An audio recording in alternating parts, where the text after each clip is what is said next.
My name is Lisa. I'm 25 years old and work as an administrative assistant in a mid-sized company. I was born out of my father's affair. Until I was 5, I didn't know this. I was raised thinking that my father's legal wife, Sarah, who was my primary caregiver, was my real mother.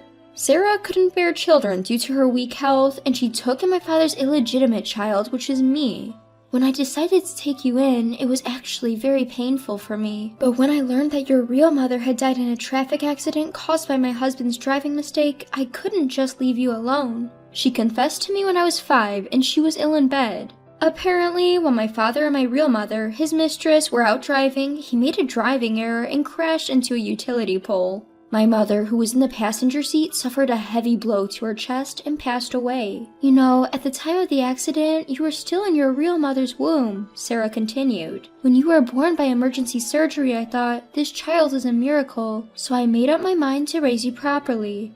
Your grandparents wanted to take you in, but I firmly stated that I would raise you. At that time, I was only 5 years old. I couldn't fully comprehend the situation, but I did understand that the woman I thought was my real mother wasn't, and yet she had raised me with love.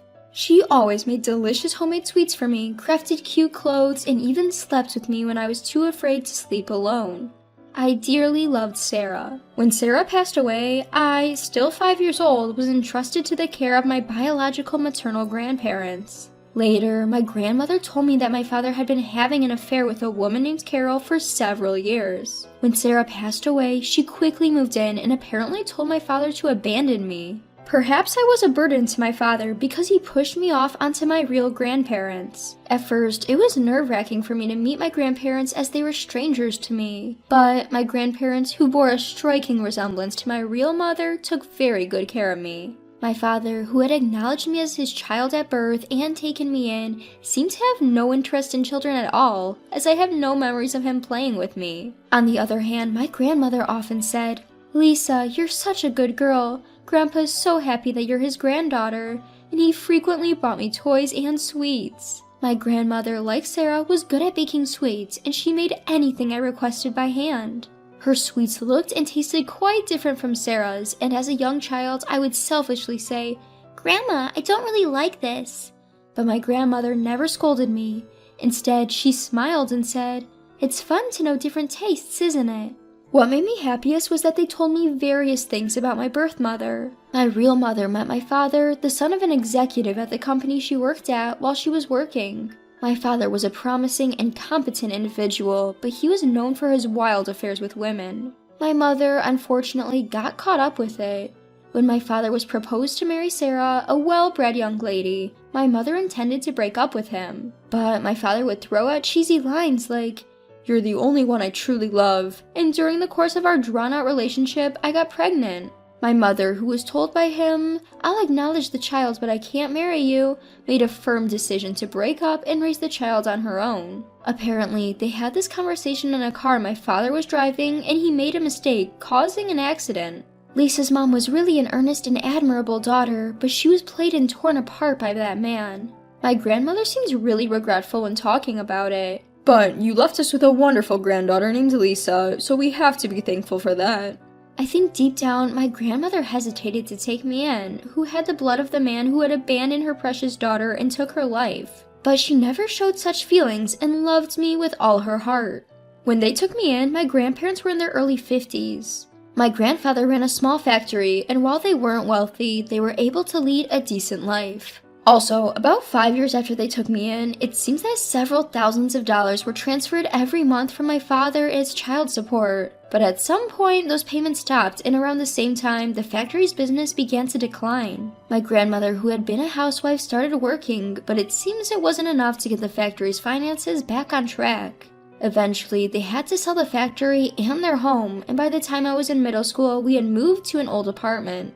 My grandmother would say, "Our grandparents lived really meager lives during the war times. Compared to that, we're totally fine," and even cut down on their own meals to make sure I had plenty to eat. Once I entered high school, I started working part-time too. I was really happy to receive unsold items at the supermarket where I worked until 8 p.m. The part-time ladies were also very kind to me, secretly giving me damaged daily necessities during delivery and giving me hand-me-down clothes from their daughters, saying it was old, but despite being poor, it was a really fun life. But that happiness ended when my grandfather fell ill. His disease progressed quickly, and in no time he was hospitalized. He was told he had only half a year to live, and money quickly drained due to his medical and hospital bills. My grandfather had canceled his life insurance shortly after closing the factory to save money. Distressed, I bought a magazine that introduced night jobs, seriously considering doing it. But when my grandmother found the magazine, she slaps my cheek while crying and saying, "I don't want money so badly that I would let Lisa do something like that,"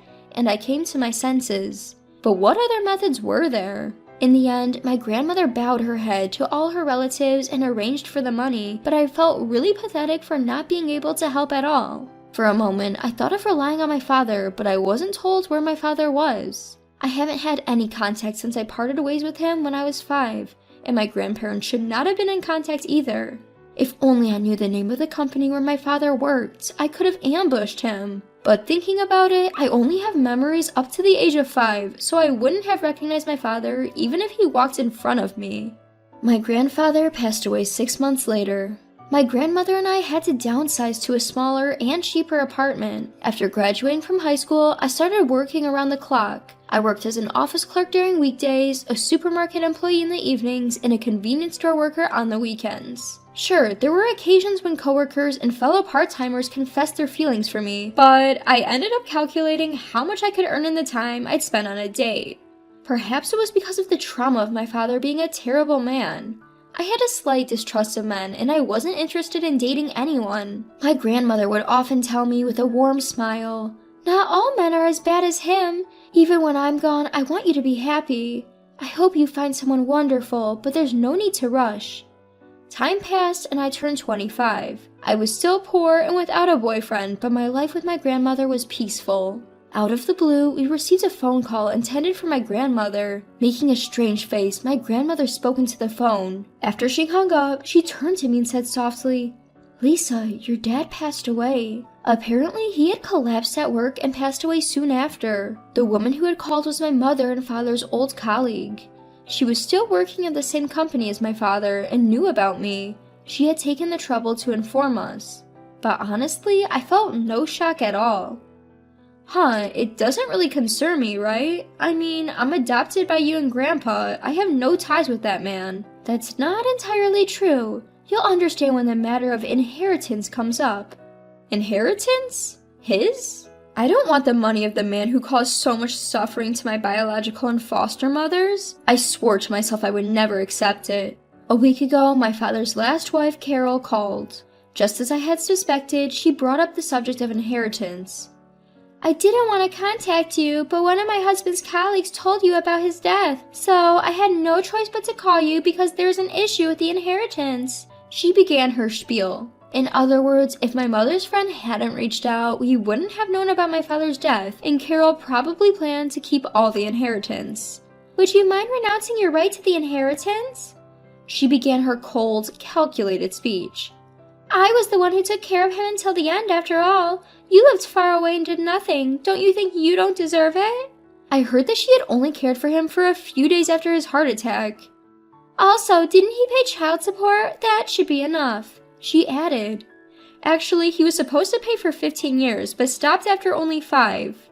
"You're the one who was adopted into another family, right? You severed ties with my husband. Isn't it brazen of you to want to claim his money?" The more she spoke, the more I could feel her greed. I didn't want to talk to this money grubber any longer. I didn't want the money from the cruel, heartless man who had abandoned me. With that thought in mind, I answered her dismissively. "Okay, I already thought of him as a stranger." "Oh, thank goodness you've understood." The jubilant voice of Carol came from the receiver, but at the same time, my grandmother snatched the phone away and yelled into the mouthpiece. "You must be joking. We won't renounce anything. If you want to start trouble, we'll hire a lawyer and fight you." Wait, what? While I was still startled, my grandmother hung up the phone with a slam. "Grandma, why aren't we renouncing it?" Then my grandmother smiled sweetly and began to explain slowly. "That woman said you cut ties by going into adoption, didn't she? But that's not true. First, understand that you have the right to inherit the man's property." I didn't quite understand where she was going with this, but she continued. You went through a regular adoption. That means your relationship with your previous parent doesn't end, even though you were adopted. Huh? Is that true? There are special adoptions and regular adoptions. In a special adoption, the relationship with the original parents is severed. However, in a regular adoption, the relationship continues, so you actually end up having two sets of parents, your original parents and your adoptive ones. When we were deciding whether to adopt you, we were torn. If we went with a regular adoption, you might have been obligated to take care of that man if he needed it. You wouldn't want that, would you? The man who abandoned my biological mother, who started an affair with my adoptive mother, Sarah, was still alive. I definitely wouldn't want to care for such a man. But, that man was an elite in a major corporation, and it was clear from his lifestyle that he was quite wealthy. That means if we went into a regular adoption, when that man passed away, there would be a good chance that a significant amount of money would come to you through inheritance. We thought, even if you had to struggle to care for that man, you might be rewarded in the end. Your grandfather and I discussed it and made the decision. I was moved to tears when I realized how much they had thought about me. But I don't want his inheritance. You may be angry thinking about it as that man's inheritance, but what if you think of it as money? You know very well how necessary and important money is for living, Lisa, after all these 20 years. That was certainly true. If we had money, we could have given my grandfather better treatment, and we wouldn't have had to make my grandmother live in this rundown apartment. No matter how hard I worked as a high school graduate, I couldn't make life easier for my grandmother. Right, I need money to make life easier for you, Grandma. It's not about me, Lisa. You can never have too much money for your future happiness. If you really can't bear it, why not donate the money after you receive it? There are plenty of people who need it, right? That was really true. My grandmother, who had struggled with money, would know the importance of money more than anyone. I changed my mind. I won't renounce, I'll fight for my rightful inheritance. Then I started doing some research about inheritance. A question arose in my mind. Grandma, can you tell me the phone number of the woman who informed us about that man's collapse? Sure, but what are you going to do? I have something I want to ask her. With a bright smile, I immediately dialed that person's number. A few days later, I called Carol and informed her of my valid claim to the inheritance. If you say you won't let me inherit, I'll hire a lawyer and proceed with a lawsuit, I warned her. This made her frantic with anger.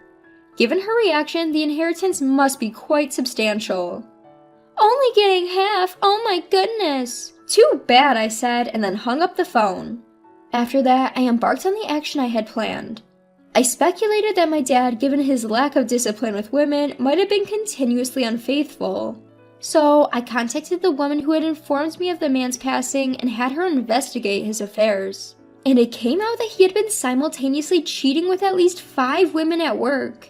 2 of them, it seemed, had even been proposed to. So, I decided to have them claim compensation addressed to our late father. When compensation is claimed, if the person being claimed against has passed away, their heirs must pay it. This means in this case, Carol and I, as the heirs, are obligated to pay. The compensation claims from the 5 women will probably total nearly $20 million, so Carol's and my inheritance will each decrease by $10 million. It doesn't really matter to me, but as for Carol... And there's one more thing. This man had not paid child support for about 10 years. In this case, the unpaid amount is inherited, so again, it must be paid from the inheritance. The lawyer said, let's push as hard as we can, and promptly claimed about $10 million. The thought of Carol throwing a hysterical fit made me chuckle. And then, to make matters worse, Carol, in her haste, started investing in stocks and fell for an investment scam, losing almost all of the inheritance. Now, it seems, she's barely getting by, living in a dilapidated, tiny one-room apartment over 50 years old, struggling with debt. What goes around comes around, right? Afterwards, with the inheritance I received, I renovated my grandmother's house and we're living together comfortably. I donated part of the remaining money to institutions like child welfare facilities.